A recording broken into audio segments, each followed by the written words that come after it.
Assalamu alaikum all of you. I hope you all are fine and in good health. Now we completed quantifiers. No, we completed informal letters, right, in our previous class. Now open your Marigold textbook, page number 78, and we are going to start a new unit, unit 5, and in that you are having first poem, The Lazy Frog. Okay, so we are going to start this poem today. On a school day, you are busy studying, playing, and chatting with friends. When you have a holiday from school, what do? Would you behave a little like the frog in the following poem? Okay, now this gives us an introduction that when it's an example given over here that when you come to school and when you have the schedule of like coming to school, going for tuitions, going for madrasa and all, you are busy, right? You have lot of things to do. Lot of things to do at home, in school, tuitions, everywhere, okay?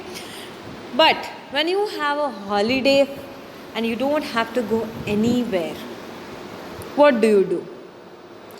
Do you get up? Do you do some work? Or do you just lie down just like the frog in the poem? Okay.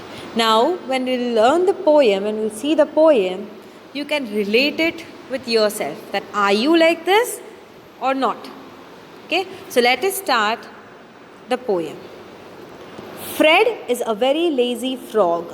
So whom are we talking about over here in the poem? Fred. Fred is the name of the frog who lolls all day upon a log.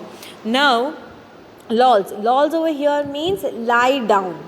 Lie down. What does he do every day? He is just lying on the log. Now, what is the meaning of a log? Now, do you see where is he lying in the picture? There's a trunk of a tree which has been cut, right? When we cut a tree, a part of the tree, that is a trunk, which will be lying on the ground, right? That is a log, okay? So he just lies down over there on the log the entire day. He always manages to shirk doing a single stroke of work. Shirk means he avoids work. He always manages to escape from the work, okay? And doing a single stroke of work means he manages to avoid work, to escape from work, and he doesn't even do a single work. He doesn't even get up from there. Alright?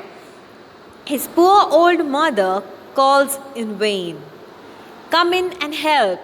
He does not bother. So now his poor old mother, now his mother, when she calls him for help, okay, when she calls him that do this, do that, but he does not listen. When she says come in and help, he does not bother. Bother means he doesn't care. Whether his mother is calling, he doesn't even respond to her. So that is the reason it says that the poor old mother calls in vain. In vain means it goes useless, goes in waste, right? That he does not listen to any of it. To move 2 inches, much preferring to be extremely hard of hearing.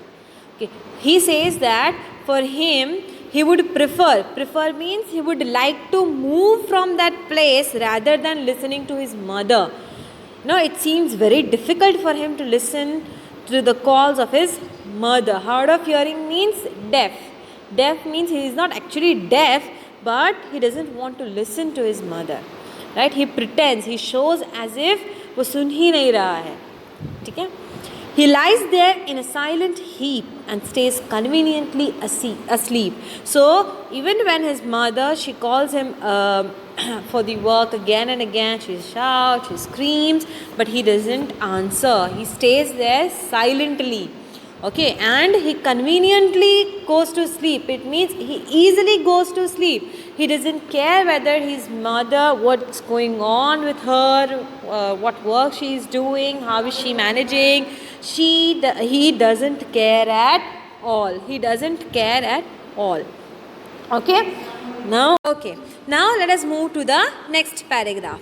If a lady frog hops fast, You think he would get up at last. Now, see, first paragraph shows that he does not have respect for his mother at all. He did not respect his mother, right? But now, in the next paragraph, if a lady frog is hopping, it means if a lady frog is moving from there, okay, if a lady frog hops, see, frogs doesn't walk, they jump, they hop, right? So if the lady frog is hopping by, what he would do, we think that he may get up at last. अगर lady frog move कर रही है तो शायद वो उठ जाएगा. To bow and help her on her way. To bow means he may put his head down in respect. He would ask for help to a lady. But no, I am ashamed to say that when a lady frog comes by, he does not open up one eye. And it's very shameful to say that even if a lady is passing by, he does not open his even one eye. He stays there silently sleeping. He doesn't care even who is passing by. Or if someone is passing by, if a lady is passing, the lady might need a help. No, he doesn't ask. He doesn't ask. So he was that lazy. He was that disrespectful. वो lazy तो है, ठीक है, लेकिन वो अपनी mummy की भी बात नहीं सुनता था. If a lady is passing by, if a lady frog is passing by, he didn't get up, he didn't show respect, he didn't ask for help. So that is what he used to do. Okay, so are you all now like a Fred? Are you all like this frog? No, I am sure you are not like this. You must be helping your mothers at home, right? And you must be doing some or the other work, isn't it? At home. So you should not be like frog. You should be opposite of the frog. If someone is passing by, if you're having sisters, ask them for help if they need help. Ask your mothers. See, don't think that if being a boy or I don't have to do household works. No, it's wrong. You have to help your mothers. It's not the job of only your sisters. And if any girl is like this lazy, get up and help your mothers. Okay, and respect women. Show respect towards not only women, everyone around you. Okay, if you give respect, you get respect. Okay, so this is what we learned from this poem, that we should not be lazy like Fred. If you have doubt, you can ask in the chat box.